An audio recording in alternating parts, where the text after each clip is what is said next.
Todos então peguem suas Bíblias, por favor. Abram em 1 Pedro, capítulo 2, versículo 9. 1 Pedro 2, 9. E para os que estão assistindo pela internet, que eu espero que essa mensagem realmente encontre vocês bem e que o Senhor Deus ele fale aos nossos corações essa noite. 1 Pedro 2, 9.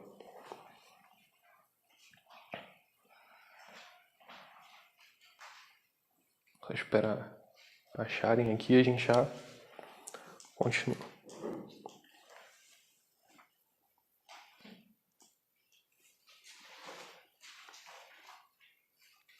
Bem pro final do Novo Testamento. Primeiro. 1 Pedro 2, versículo 9.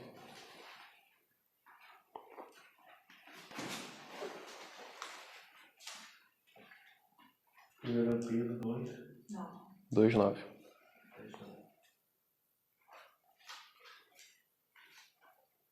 Encontraram?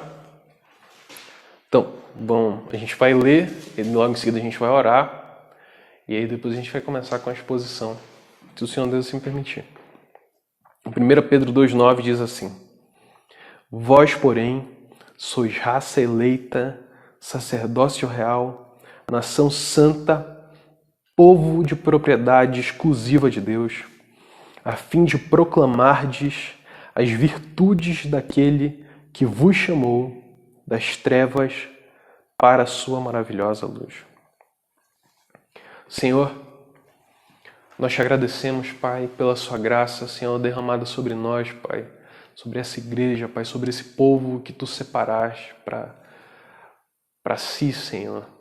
Nós te agradecemos, Pai. Nós te agradecemos, Pai, porque o Senhor nos salvou, Senhor. O Senhor tem nos santificado, Pai, e nós estamos aqui para sermos usados, Pai. Eu peço, Pai, que o Senhor toque os nossos corações e as nossas mentes com essa mensagem, de maneira que nós tenhamos uma visão mais clara do Evangelho, Senhor, uma visão mais viva de Ti, Senhor, e da missão a qual o Senhor nos comissionou. Eu peço, Senhor, quebrante todos os corações, Senhor, daqueles que ouvem essa mensagem. Eu peço, Senhor, que o Senhor fale as mentes de cada um, Senhor, e que nós mudemos, Senhor, para aquilo que o Senhor quer que nós nos tornemos, Pai.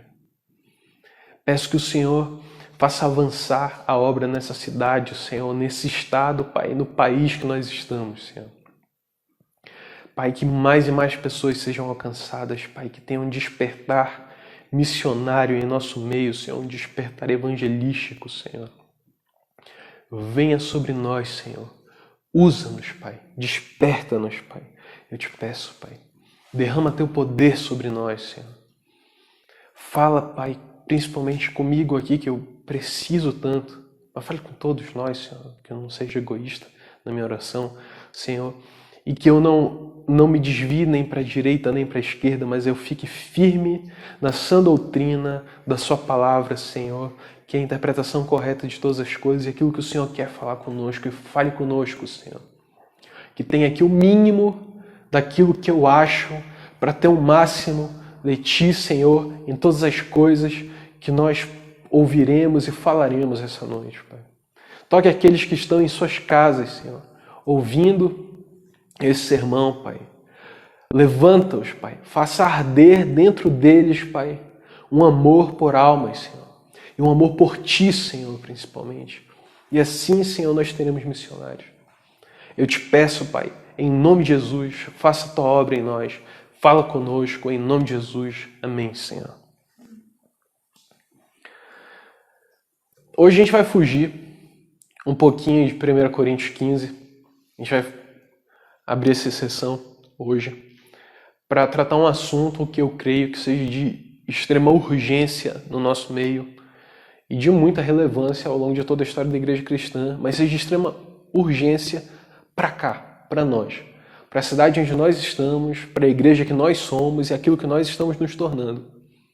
E eu sei que o Senhor Deus ele tem falado aos nossos corações ao longo desses anos sobre isso. Mas hoje, se for a vontade de Deus, que o Senhor Deus ele fale conosco de maneira tão forte e profunda que a gente não possa mais resistir em cumprir o nosso chamado de sermos cristãos integralmente diante do Senhor. Não só ovelhas que estão sendo apacentadas, mas guerreiros que estão indo para o campo de batalha e não desistem e não retrocedem nem um passo. Que nós sejamos assim, que o Senhor Deus fale conosco assim. O texto que a gente vai tratar hoje é 1 Pedro 2,9 e apesar de já ter lido algumas vezes esse versículo, parece que hoje ele foi um achado, como que fosse um achado extraordinário, como se ele tivesse assim de repente se destacado, como se ele tivesse reluzido nas páginas das Escrituras, quando mais uma vez eu li esse trecho aqui, esse versículo.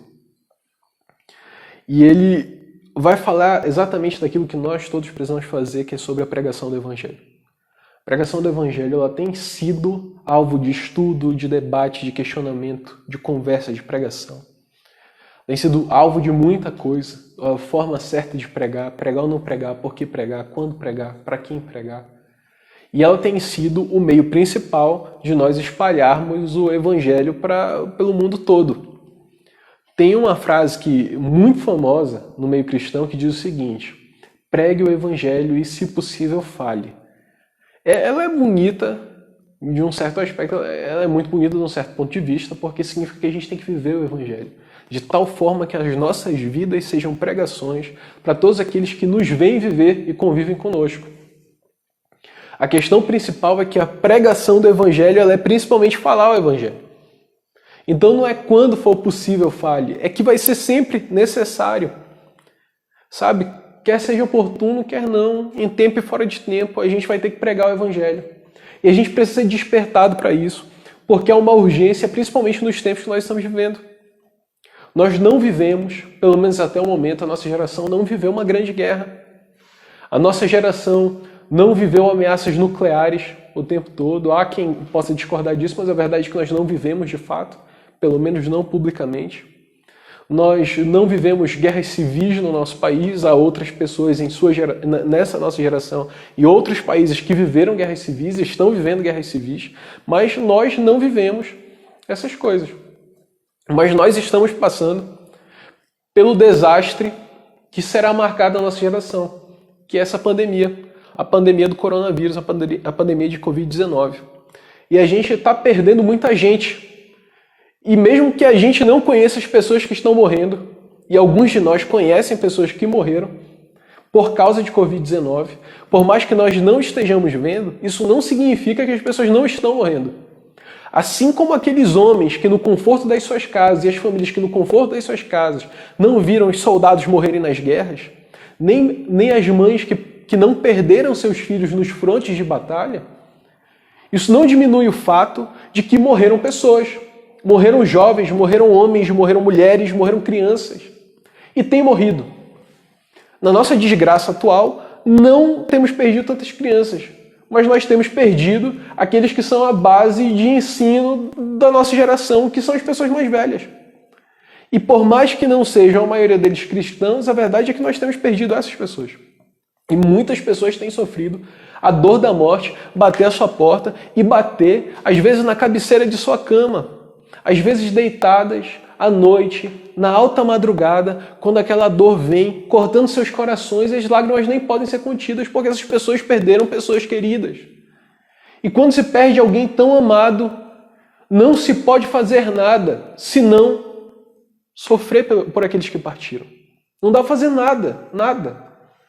Nenhuma oração vai trazer alguém que já está morto há muito tempo de volta.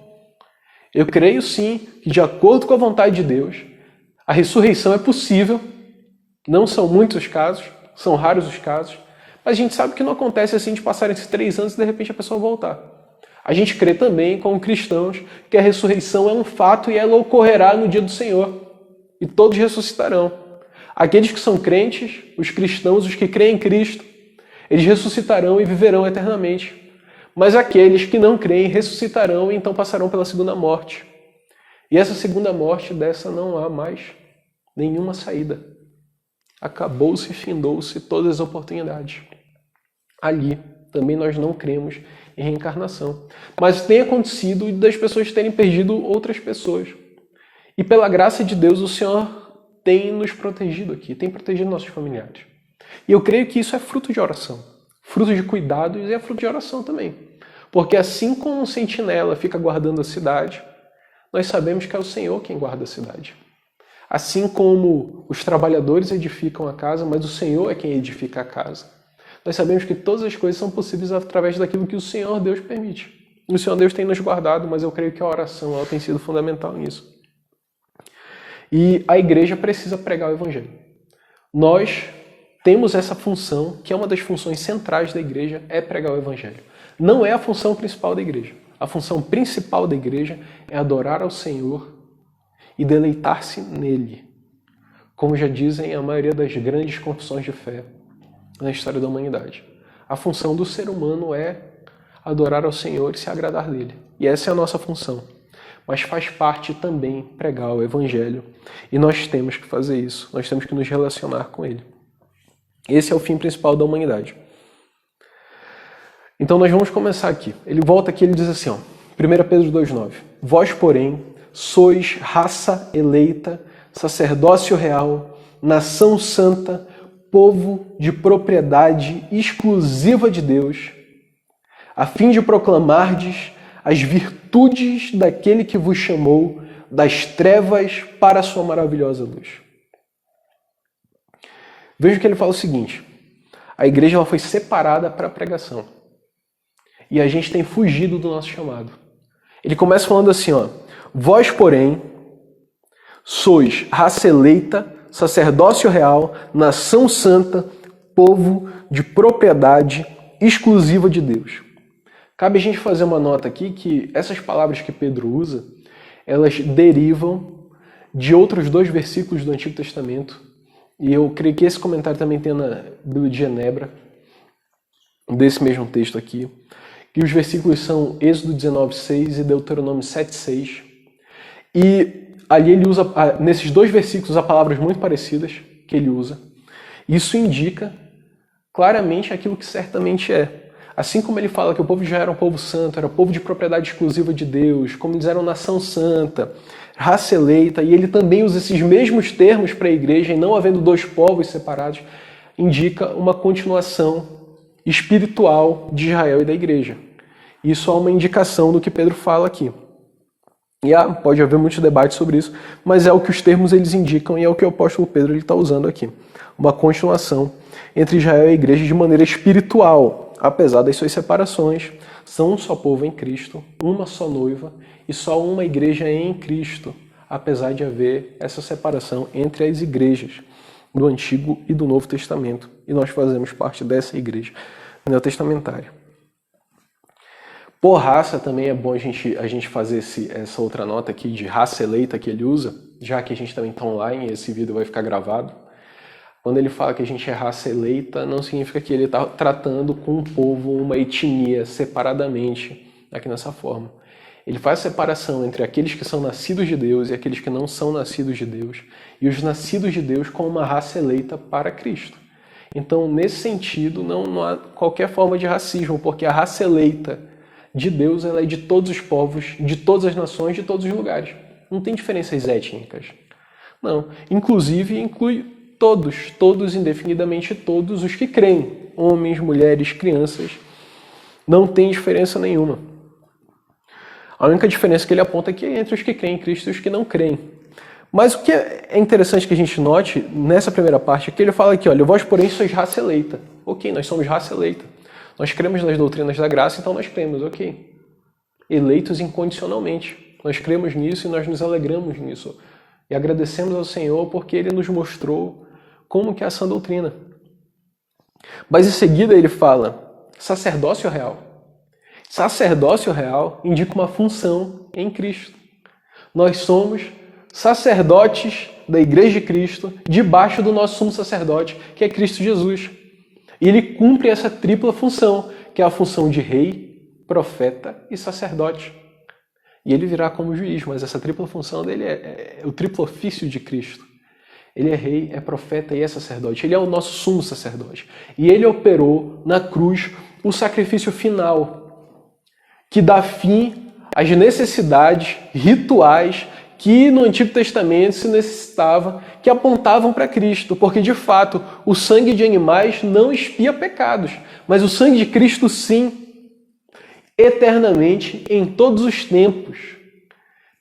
É um sacrifício atemporal que aconteceu no tempo. Mas nós somos sacerdotes reais com Cristo. E o sacerdócio real, ele abarca todos, homens e mulheres, na igreja cristã. Sacerdócio real significa que nós temos a função de exercer o ofício sacerdotal nos tempos de hoje. Nós temos essa função, a função de ensinar, a função de pregar, a função de agir como missionários na igreja. O sacerdócio real, ele indica isso. Nós somos raça eleita, nós somos sacerdócio real, ou seja, nós somos sacerdotes do rei, da realeza. Nós somos nação santa, todos nós, ovelhas de todos os apriscos que se juntaram sob um aprisco só, que é o aprisco de Cristo. Todas essas ovelhas são nação santa, santificada, povo de propriedade exclusiva de Deus. Nós não somos em nenhum momento tidos debaixo de uma sociedade de Deus com outra pessoa. Por isso, nós não podemos servir a dois senhores. É impossível que um crente sirva a dois senhores. Um crente, ele serve a um senhor, ainda que às vezes ele tropece. Por quê? Porque ele é povo de propriedade exclusiva de Deus. E aqui algo bem ofensivo também para a maioria das pessoas. Se vocês acham que vocês são donos da própria vida e do próprio destino, capitão do seu destino, se vocês acham isso, vocês estão errados. Porque, na verdade, o Senhor Deus não só domina sobre todas as coisas, como nós somos povo de propriedade exclusiva dele.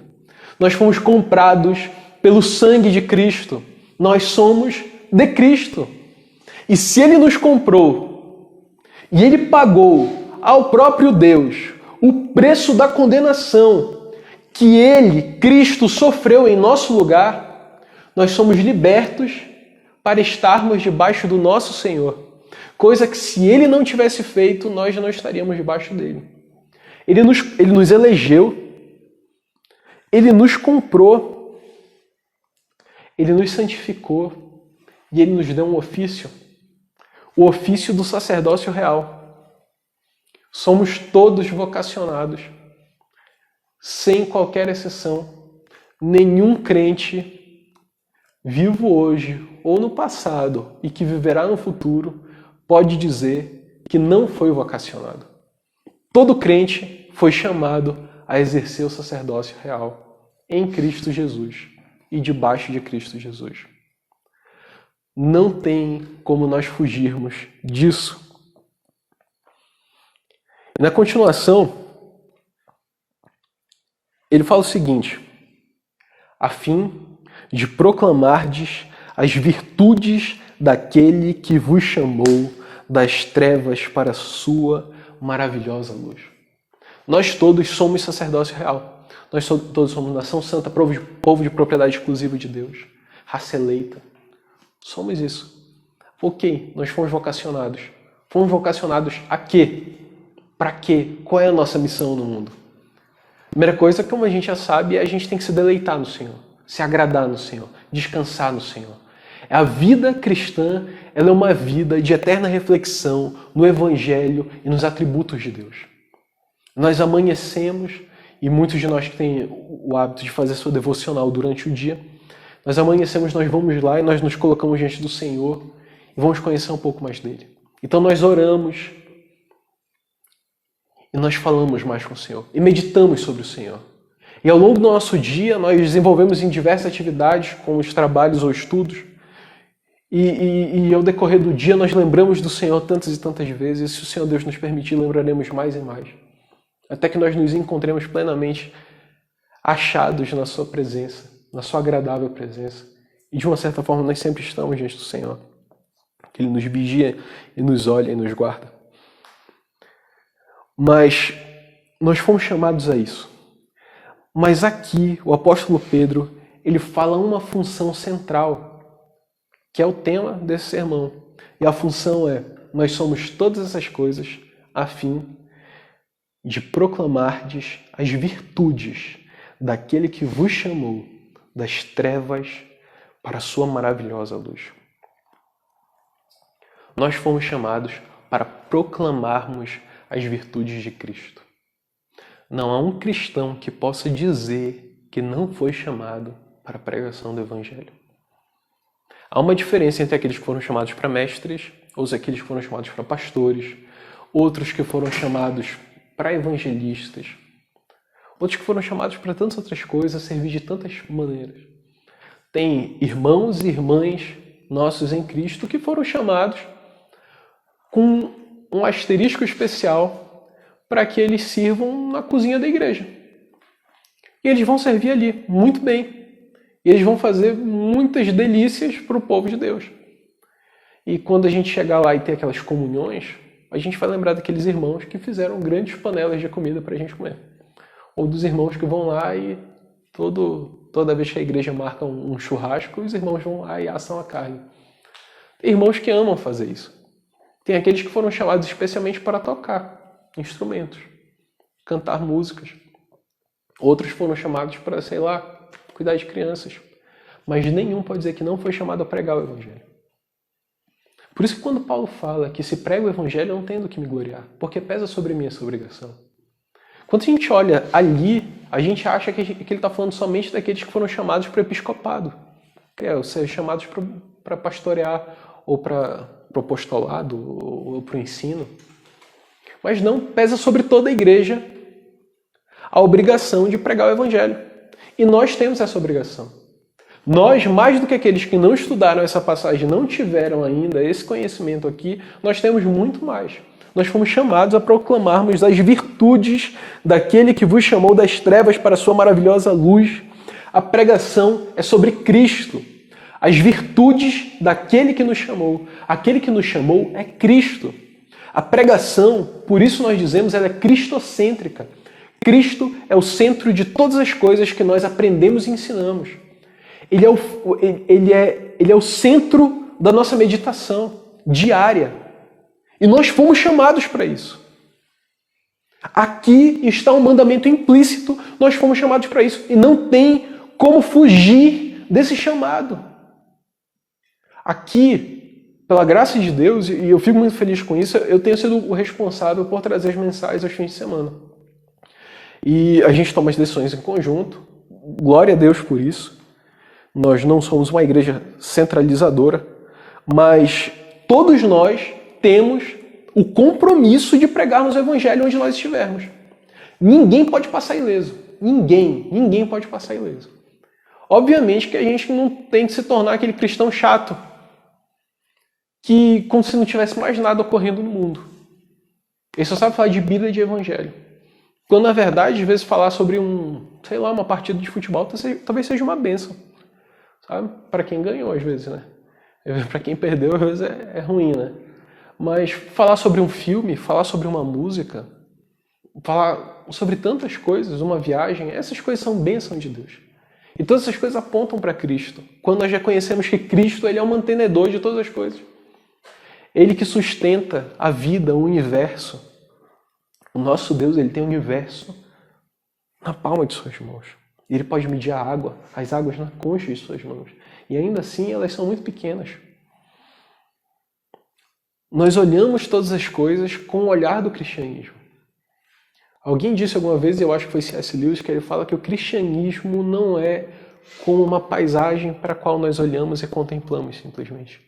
Mas ele é como o sol, que com a sua luz nós podemos ver todas as coisas ao dia.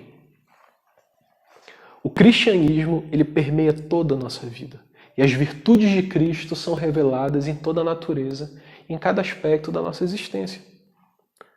Por isso nós temos, isso daqui já era suficiente, inclusive para a gente encerrar aqui, para nós sabermos que nós temos a obrigação de pregar o Evangelho.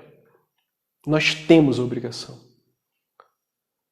É muito difícil, às vezes, para quem é mais introvertido, como tem sido o perfil do nosso grupo, pessoas mais reservadas, é muito difícil, às vezes, a gente sair do nosso conforto, da nossa bolha mental, para a gente falar para as pessoas. O medo, às vezes, da vergonha que a gente pode passar, da pessoa rejeitar a gente. Mas pregar o Evangelho é muito para quem vive o Evangelho. Pregar o Evangelho é para quem medita no Evangelho, para quem se deleita nas verdades de Cristo. Pregar o Evangelho não pode ser algo tão forçoso ao ponto de que a pregação do Evangelho ela é, na verdade, nós falando sobre um Cristo que a gente não pode deixar de falar. É sobre algo tão majestoso que aconteceu conosco que a gente não pode deixar as pessoas sem saberem isso. É como nós passando fome e de repente nós temos as nossas barrigas saciadas. E aí nós encontramos outras pessoas que passam fome e a gente não prega o Evangelho, é como se a gente dissesse, como se a gente escondesse delas a fonte de comida, a fonte de vida. Porque fome, para quem passa fome, é morte. E para quem passa fome, cada pouquinho que passa é um pouquinho mais de morte. Parece que não vai acabar, né? Para que as pessoas precisam conhecer sobre as virtudes de Cristo. Daquele que nos chamou das trevas para a sua maravilhosa luz. Alguns de nós aqui teve sua conversão na infância, outros na vida adulta. Todos nós fomos chamados das trevas para a sua maravilhosa luz. Falar, olha só como ele fala, pregar sobre as virtudes de Cristo daquele que vos chamou das trevas para a sua maravilhosa luz. Ele dá toda a estrutura do Evangelho de uma outra forma. É falar de Cristo e daquele Cristo que salva. Daquele Cristo que chama pessoas das trevas para a sua luz. Essa é a estrutura do Evangelho. Cristo é o centro, fazendo a obra que Ele faz. Ele que nos salvou. É falar sobre a salvação e não abrir mão disso. Para isso a gente precisa conhecer esse Cristo. Para isso a gente precisa meditar nas Escrituras e ler as Escrituras. Pregar o Evangelho de Cristo traz sobre nós uma carga de que nós temos que estudar. E as igrejas reformadas ao longo da história, ao longo dos séculos, têm sido notável em como que elas desenvolveram intelectualmente os locais nas quais elas se estabeleceram. Porque crente que é crente estuda. Gente que não gosta de ler, lê a Bíblia. Crente que não gosta de ler, lê a Bíblia. Crente que às vezes é analfabeto, as igrejas chegam naquele lugar e falam, não, eu quero aprender a ler porque eu quero ler a Bíblia. Tantas e tantas histórias que eu já ouvi assim. Muitas.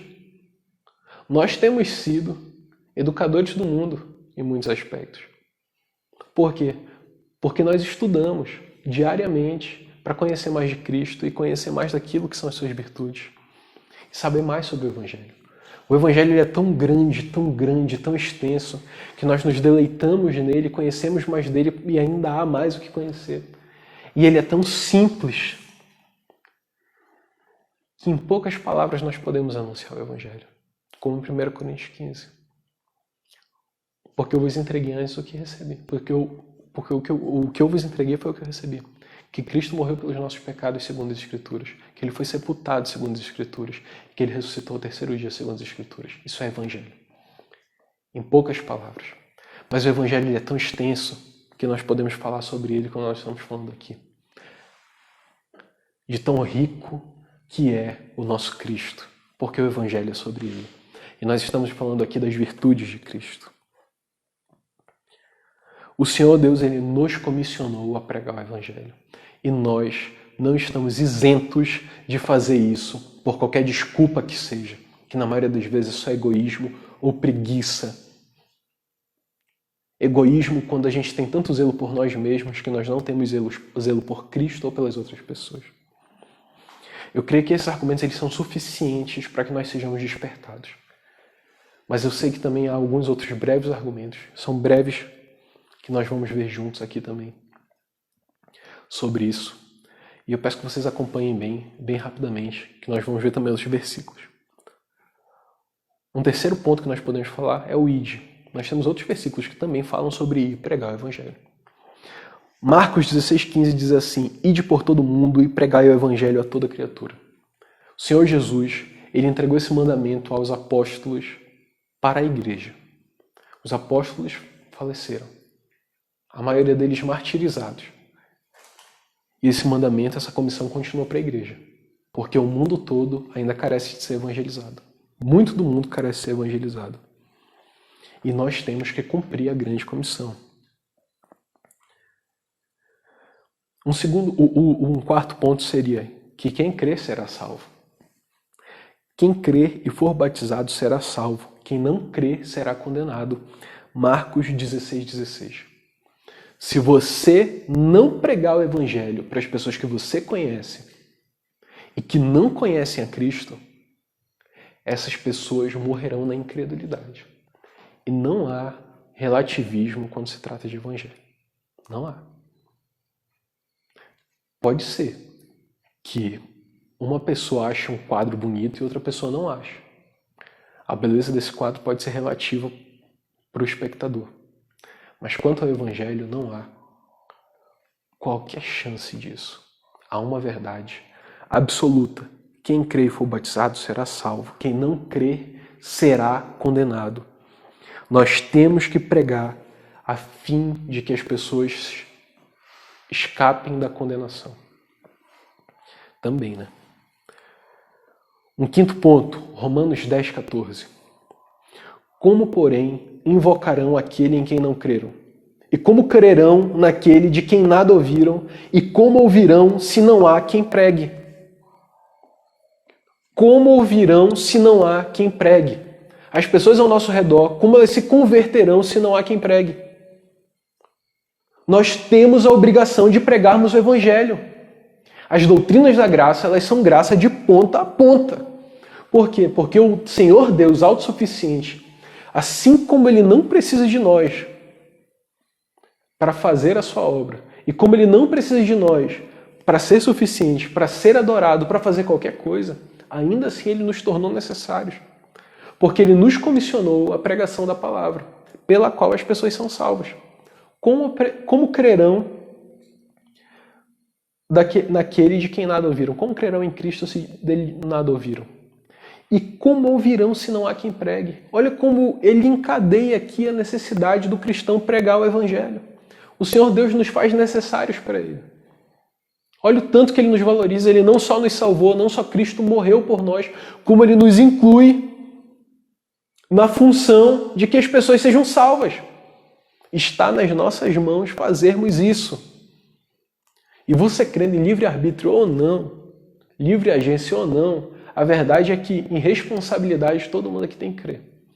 E todos nós temos a responsabilidade de cumprirmos aquilo que o Senhor Deus nos destinou a fazermos. Nós não podemos fugir do nosso chamado. Como que as pessoas crerão? Nossa missão é servir a Cristo. Tem uma coisa que eu aprendi quando eu era mais novo, que são os 3 S's do cristianismo, que é salvação, santificação e serviço. Não tem nenhum crente que não viva esses três S's.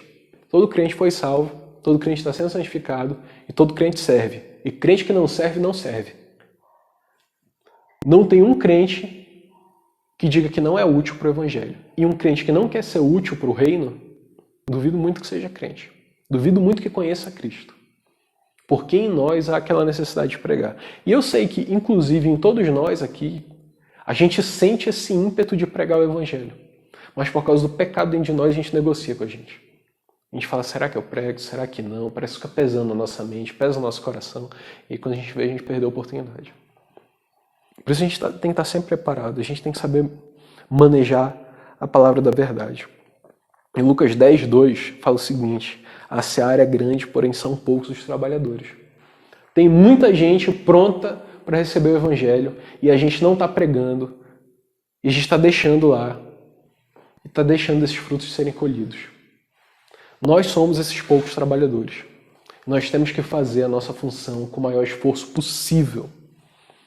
Há uma música do Grupo Logos que fala o seguinte: quem em Cristo põe a vida não pode mais olhar para trás, pois quem ao Mestre deu a mão, trabalho certo e perto, tem serviço e profissão. Que é a música Mão no Arado. Quem põe a mão no arado não pode olhar para trás. Não pode.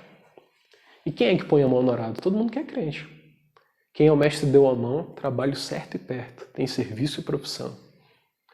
Todo cristão tem serviço para fazer. Nunca pense que você é inútil para o Evangelho. Nunca pense que você é inútil para o reino. Nunca.